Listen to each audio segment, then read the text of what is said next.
Alright, so next slide. So this is the Californian quail. So pretty much this is the state bird of California. It dwells in the ground. It's smaller than a pigeon, and it has plumes consisting of 6 feathers each. The plumes are black in males and brown in females. A California quail's beak is black and white, and these birds are highly sociable and gather in groups of up to 200 birds called coveys. And a quail can lay between 6 to 28 eggs each time. So the word dwells means lives. They both mean the same thing. Plumes are just groupings of feathers. Sociable just means that they are very social and like interacting with each other. And coveys is just a name for groups of these birds. And next slide.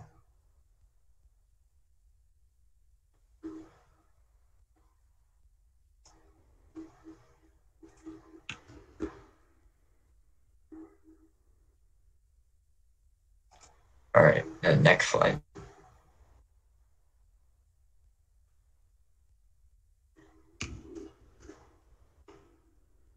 All right, so this is a San Francisco garter snake. This snake is sleek and shy and has red and blue stripes along its body. The snake preys mostly on the red-legged frogs, juvenile bullfrogs, and tree frogs, and it spends most of its time hunting in the swamps and freshwater ponds. And the population of garter snakes is estimated at 1,000 or even fewer, and it is considered an endangered species in California. So pretty much, sleek means smooth and glossy. Shy means timid and scared. And an endangered species simply means that species, there's very few of them left. The next slide.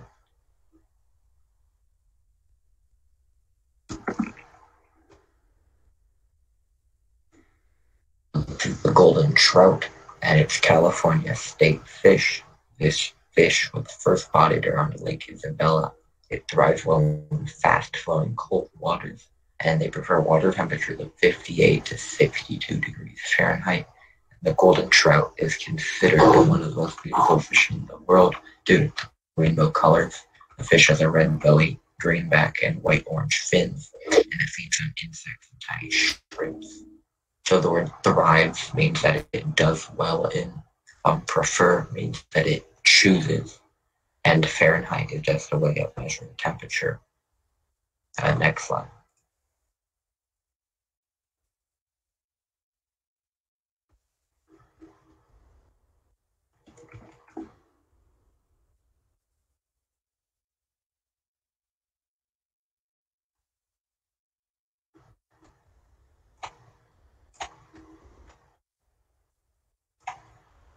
Next slide.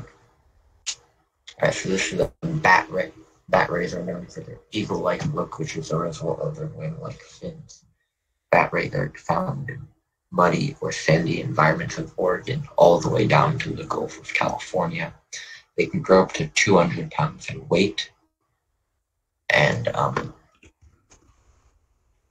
200 pounds per kilograms is around 91 kilograms, so they can get fairly heavy. And they feed on small fish, crustaceans, and mollusks. Bat rays are often found in aquariums due to their positive response to the human touch. So crustaceans are just things such as crabs and lobsters. And mollusks are things such as squids and octopus. And positive just means good. Next slide.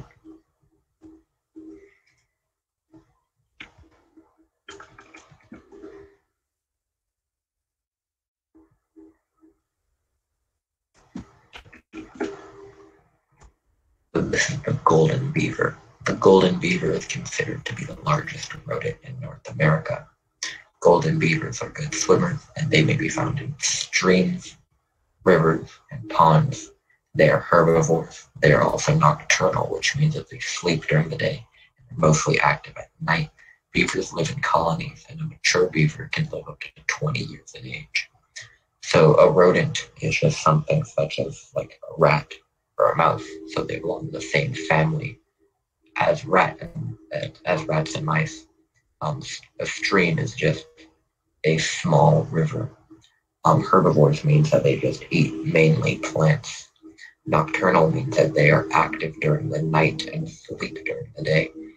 And a colony is just a large group, and a mature beaver just means an adult beaver. Next slide.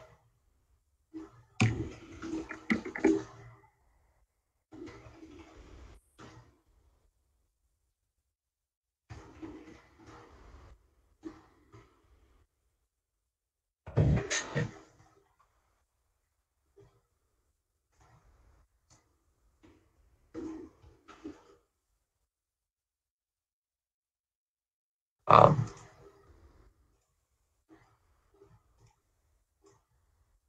Next slide. Okay, so it seems that we're having some technical difficulties. So,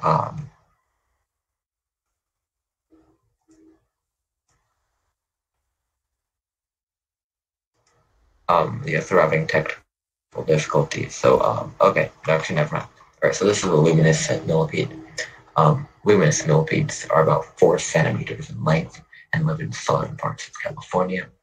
They inhabit the forests in the mountains and open grasslands, and they glow in the dark, are blind, and produce poison. The glow helps keep the luminous millipedes away from, or the predators of luminous millipedes away from the millipedes. And these millipedes are beneficial in the ecosystem because they help break down decaying plants. So inhabit means that they live in. Glow means that they produce light, so shine pretty much. Predators are things that will eat fed thing. Beneficial means good. An ecosystem is pretty much an environment. And decaying means dying or dead.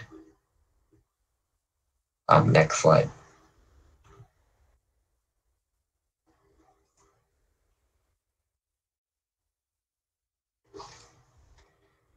Next slide. Right, so this is the great white shark. They're also known as white sharks, and they are one of the ocean's primary predators. White sharks remain one of the least understood of the sea creatures. White sharks also play an important role in the marine ecosystem by feeding on seal and sea lion populations. The only real threats white sharks face are from humans and orcas, and great white sharks migrate from Mexico to California to look for colder waters and food. So primary means that they're one of the main predators or top predators. Marine just means relating to the ocean. Threats are things that are dangerous towards these great white sharks. An orca, also known as a killer whale, is a type of oceanic dolphin. And great white sharks migrate from Mexico to California to look for colder waters and food. Migrate just means that they move long distances. And next slide. So this is a Tule elk. They're the smallest species of elk that is endemic to California. The males weigh between 450 to 550 pounds, where the females weigh between 375 and 200 pounds, or 420 pounds. Tule elks were thought to be extinct. However, in 1874, a single pair was found in the Tule marshes of Lake Buena Vista. After a ranch owner allowed this pair to breed in his Central Valley Ranch, the Tule elk population grew. Tule elks are currently estimated to be about 4,000, and a population that descended from the two pairs. And they're currently confined in areas such as Point Reyes Seashore region in the Bay Area.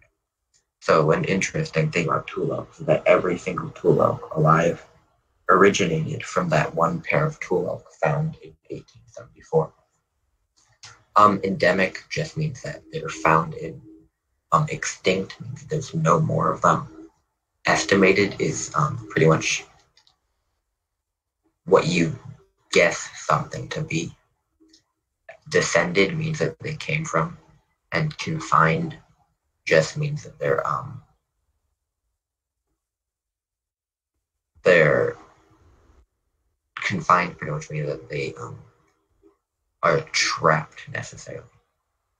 But in this case, them being confined is a good thing, as it prevents them, as it keeps them in safe areas, away from poachers and predators. Alright, next slide. Alright, so this is the California clapper rail.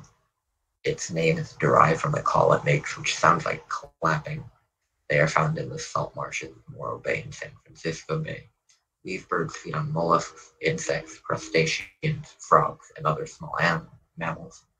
The destruction of the bird's natural habitat and overhunting has driven this bird to the brink of extinction.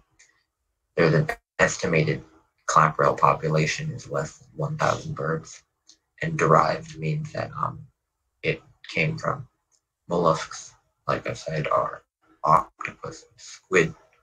Crustaceans are things such as crabs and lobsters.